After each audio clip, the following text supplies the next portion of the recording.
تو بھائیوں، اگر ہم یہ 2 ٹپس لے لیں تو ہمارے گھر خوبصورت، ہماری لائف کوالٹی خوبصورت، ہماری نسلیں خوبصورت، ہمارے رشتے خوبصورت، امیر غریب کے گھر میں خوشی ہوگی۔ ناگواری آئے صبر کرے، زیادتی ہو جائے معاف کرے۔ اور ایک دفعہ ام سلمہ نے پوچھا یا رسول اللہ، دنیا کی عورت کا درجہ زیادہ ہے یا جنت کی عورت؟ تو آپ نے کہا دنیا کی عورت۔ کہا یا رسول اللہ وہ کیسے؟ ان کے ذہن میں وہ خیال تھا کہ ہم تو مٹی سے بنی ہیں، بڑھاپا بھی آتا ہے، موت بھی آتی ہے، پیشاب بھی ہے، گندگی بھی ہے، وہ تو مشک عنبر زعفران سے بنی ہے، موت بھی نہیں، بڑھاپا بھی نہیں، پیشاب بھی نہیں، پخانہ بھی نہیں، تو بڑے اعلیٰ ہیں۔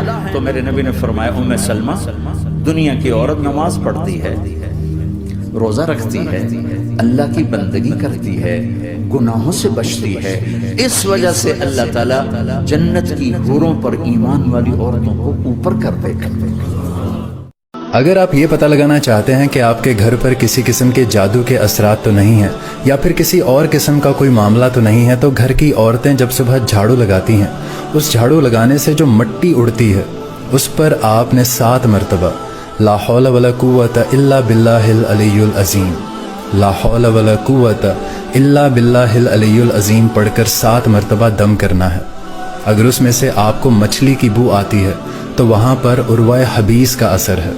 اگر آپ کو اس میں سے کوئلے کی خوشبو آتی ہے تو وہاں پر جنات کا اثر ہے، اور اگر آپ کو گوشت کی بو آتی ہے تو وہاں پر جادو کے اثرات ہیں، اور اگر آپ کو ایک اچھی خوشبو آتی ہے تو وہاں پر کوئی اثرات موجود نہیں ہیں۔ جزاک اللہ۔ ایک شخص نے محمد صلی اللہ علیہ وسلم سے پوچھا، میرے حسن سلوک کا سب سے زیادہ حقدار کون ہے؟ آپ صلی اللہ علیہ وسلم نے فرمایا تیری ماں۔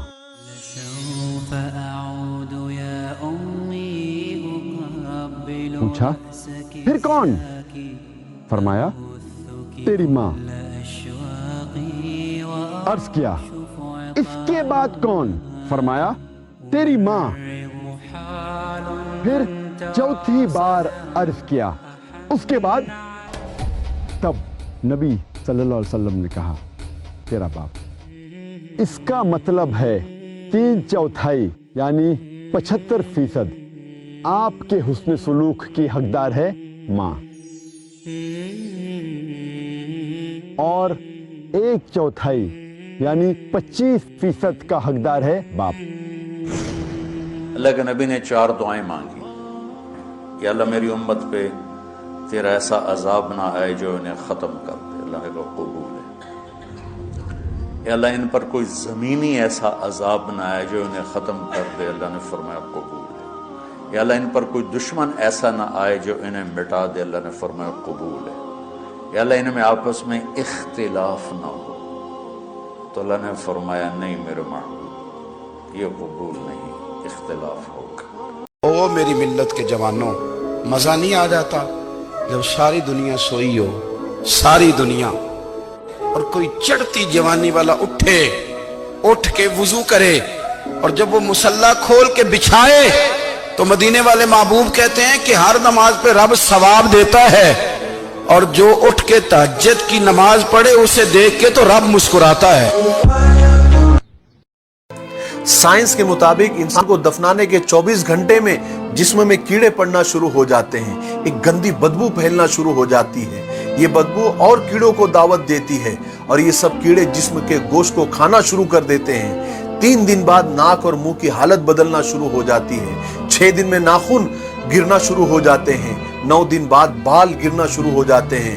انسان کا پیٹ پھول کر 17 دن بعد پیٹ بھی پھٹ جاتا ہے۔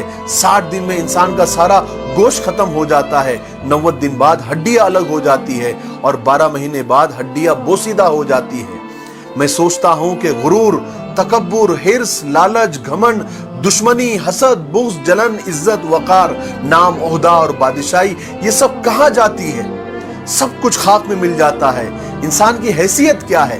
مٹی سے بنا ہے، مٹی میں دفن ہو کر مٹی ہو جاتا ہے۔ نبی پاک صلی اللہ تعالی علیہ وسلم نے فرمایا جس طرح بارش میں پڑے لوہے کو زنگ لگ جاتا ہے، اس طرح دل کو زنگ لگ جاتا ہے۔ تو کہتا ہے میں بور ہو رہا ہوں، پتہ نہیں کیا ہے، اور زنگ لگ گیا دل کو، تو کہتا ہے جناب میں پتہ نہیں سارا کچھ ہے پر دل پریشان ہو بھئی اس کو زنگ لگ گیا ہے. ہم کہتے ہیں یار پتہ نہیں کیا بات ہے پریشانی ہو بھئی دل کو زنگ لگ گیا ہے. کریم فرمانے لگے جس طرح بارش میں پڑے لوہے کو زنگ لگ جاتا ہے اس طرح دلوں کو بھی زنگ لگ جاتا ہے. حضور دل کو زنگ لگ جائے تو کیا کریں؟ تو حضور فرمانے لگے ایک موت کو یاد کرو اور ایک قرآن پاک کی تلاوت کیا کرو. قرآن تمہیں زنگ سے شفا دے دے گا. اس کو پڑھو گے تو تمہیں لطف آئے گا. میرے نبی نے فرمایا جو مجھ سے پیار کرتا ہے اس کی پہلی نشانی ہے کہ وہ سچ بولتا ہے اور اس کی دوسری نشانی ہے کہ وہ کسی کو دھوکہ نہیں دیتا. رسول علیہ السلام فرماتے ہیں موت کا فرشتہ ایک دن میں 36 مرتبہ ہر انسان کو دیکھتا ہے اور کہتا ہے تجھے مرنا ہے تجھے مرنا ہے تجھے مرنا ہے. وہ سب کو ایک دن میں 36 بار دیکھتا ہے. غور فرمائے.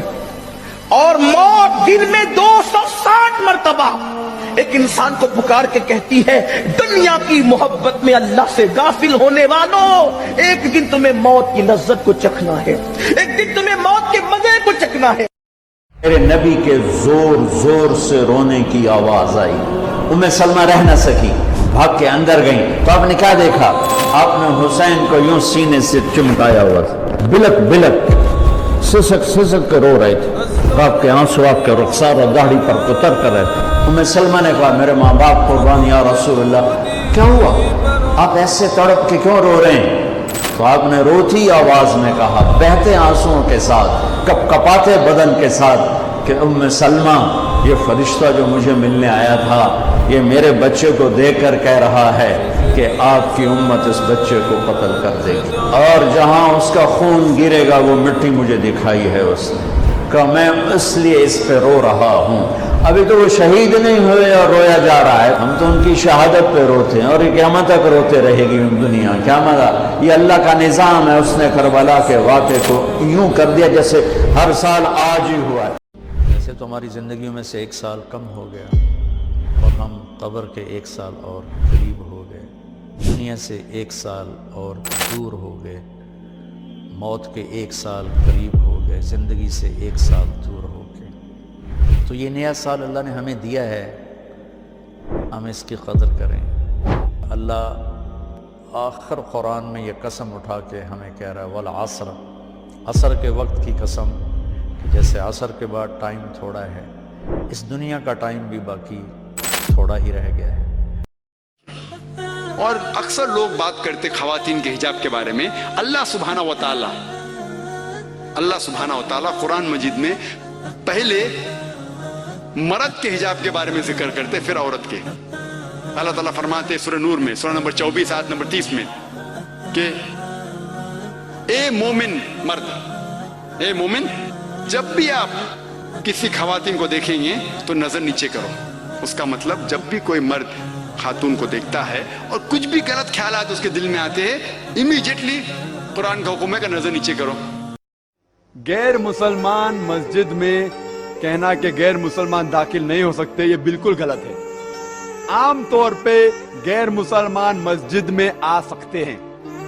ہمیں اگر ڈر ہے کہ وہ کچھ دنگا فساد کرے اس ٹائم اسے روکے تو الگ بات ہے, ورنہ غیر مسلمان مسجد میں آ سکتے. اور محمد صلی اللہ علیہ وسلم خود غیر مسلمان کو مسجد میں دعوت دی. آپ کو اگر پتہ ہے سورہ اخلاص کے نزول قرآن جو ہے, سورہ اخلاص جب نازل ہوا ان کا ایک بحث چل رہا تھا نصارہ کے ساتھ مسجد نبوی کے اندر. وہ نصارے نے پوچھا محمد صلی اللہ علیہ وسلم سے اللہ کون ہے؟ محمد صلی اللہ علیہ وسلم نے سوچا کیا جواب دوں, اللہ کی تعریف کیا کروں؟ تو وہی آتی قل هو اللہ احد, کہو کہ اللہ ایک ہے, اللہ الصمد, اللہ ایبسولوٹ ایٹرنل, لم یلد ولم یولد, وہ نہ کسی کو جنم دیتا ہے نہ کسی سے جنا ہوا ہے, ولم یکن لہ کفوا احد, اور اس کے جیسا کوئی بھی نہیں.